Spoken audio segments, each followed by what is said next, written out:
Ezekiel 38 verse 7 through 9 says, "Be prepared and get yourself ready, you and your whole assembly that has been mobilized around you. You will be their guard. After a long time you will be summoned. In the last years you will enter a land that has been restored from war and regathered from many peoples to the mountains of Israel, which had long been a ruin. They were brought out from the peoples, and all of them now live securely. You and all your allies, a vast and awesome army, will roll down on them like a storm and cover the land like a cloud." So here we see Gog, his invasion is like a swarming horde. And this again brings to my mind locust imagery. And in fact, a scholar named Hugo Gressmann considers Gog to be a, quote, locust giant. I don't know what that is, but it sounds very interesting. And we've discussed locust imagery before on the channel, but I want to recap briefly. So again, I know I just read it, but I'm going to read Amos 7:1 again out of the Septuagint quickly here. Amos 7:1, "Thus has the Lord God showed me, and behold, a swarm of locusts coming from the east, and behold, one caterpillar, King Gog." But we also know from Proverbs chapter 30, verse 27, that the locusts have no king. So when Amos tells us that Gog is the locust king, we can be sure that literal locusts are not in view. Now, granted, locusts are not specifically mentioned in Ezekiel, however, or at least in chapters 38 and 39. However, Amos 7:1 does speak of a swarm of locusts. And the idea of locust swarms could also be communicated as a cloud of locusts. Locust swarms have also been described resembling dark storm clouds. And when we get to verse 12, we'll read this again, but the Revised English Bible in Ezekiel 38:12 speaks of Gog coming to Israel, plundering, spoiling, and stripping bare. Now, stripping bare specifically is locust language. If you read the prophecies of Joel and other places in the Old Testament that speak of locusts, it speaks of them stripping bare the land, stripping the crops. So the language there, at least the way that the REB views it, sounds to me an awful lot like locust language. Whether they had that in mind or not with their translation, I don't know, but they do have that translation, so the stripping bare. So, as we've discussed already in our brief, we're just getting started here, but we've seen Gog described as a real-life Balrog. That's Cook's word for him. We've also seen Gog described using the language of Leviathan. Here we see Gog described as the locust king. Later on, we're going to see Gog described or correlated with Isaiah 14, the famous, from the King James, the famous Lucifer passage. We'll also see later that Gog is also associated with the archer, which is an equivalent of Apollyon, the king of the abyss. So it's as if Gog, throughout Ezekiel 38 and 39, is described using various language for all the villains elsewhere in the scripture. It's like he is the bad guy who is depicted using the language for all the other bad guys put together. It's very interesting. So with all that in mind, I don't think it's out of bounds, in addition to all the language that we've already talked about, the chaos dragon and monster imagery, and what we'll continue to look at through the various depictions that Ezekiel gives us, to also view Gog and his army using this locust imagery as they descend upon Israel as a cloud in the last days. And for more on this, I would encourage you to read Revelation chapter 9, as well as Joel chapters 1 and 2. And I also have a teaching on the channel titled Demon Locusts, Gog, and the Son of Righteousness that I would definitely encourage everyone to listen to if you haven't heard that one, where I go into this locust issue in a bit more depth. But continuing on here, in In the gathering of Gog and his horde that Ezekiel just told us was coming, and we'll see as we continue how Ezekiel describes the mindset of Gog, it brings to my mind the words of the prophet Micah. In Micah chapter 4, verse 12, it says, speaking about the people in Micah's day, but I believe it also applies to Gog, as we'll see as we continue here. It says, they do not know Yahweh's intentions or understand his plan, that he has gathered them like sheaves to the threshing floor.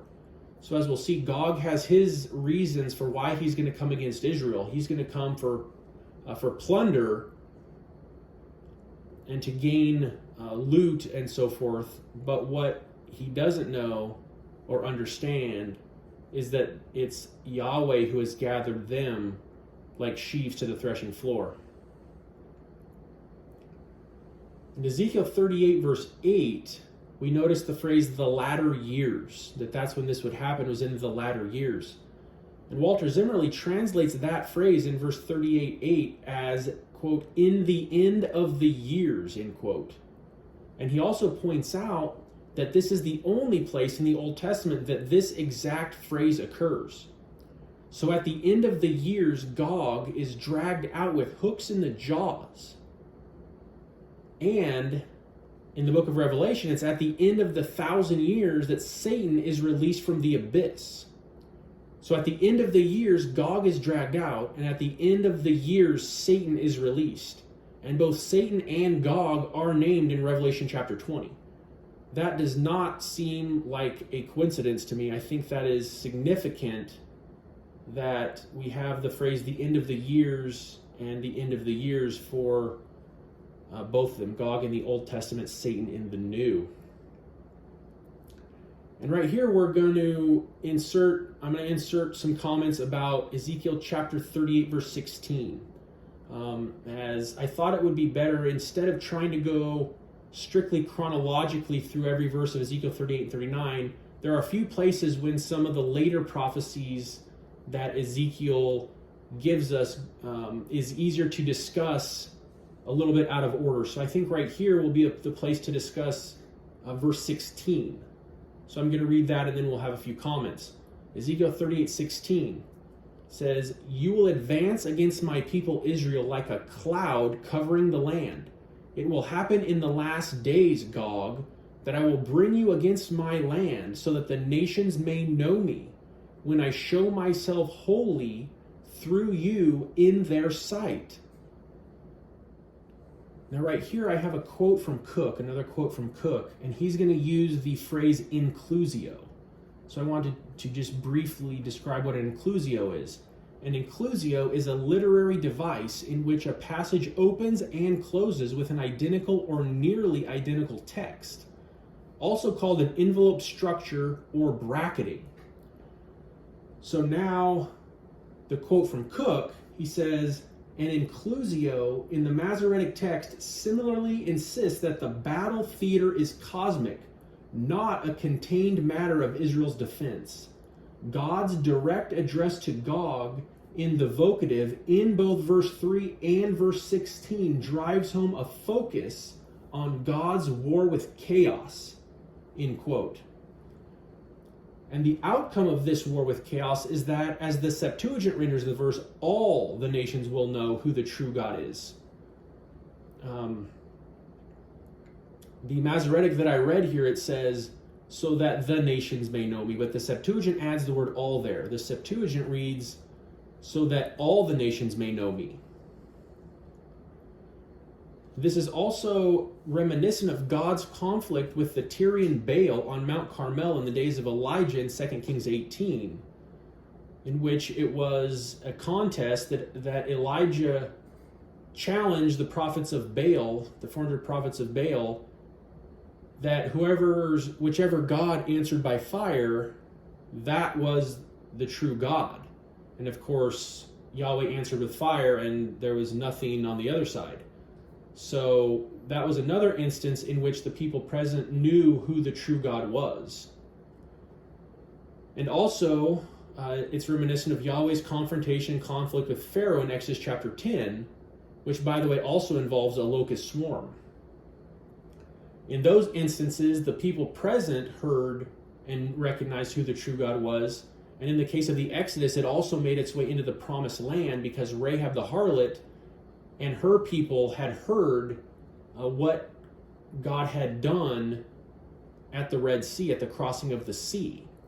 But here in Ezekiel, what happens in the last days, this challenge that we talked about before, the duel, the combat between Yahweh and Gog, results in all the nations knowing who Yahweh is, knowing who the true God is. And the knowledge that the Lord, Yahweh, desires us to have of him is not cognitive, but experiential.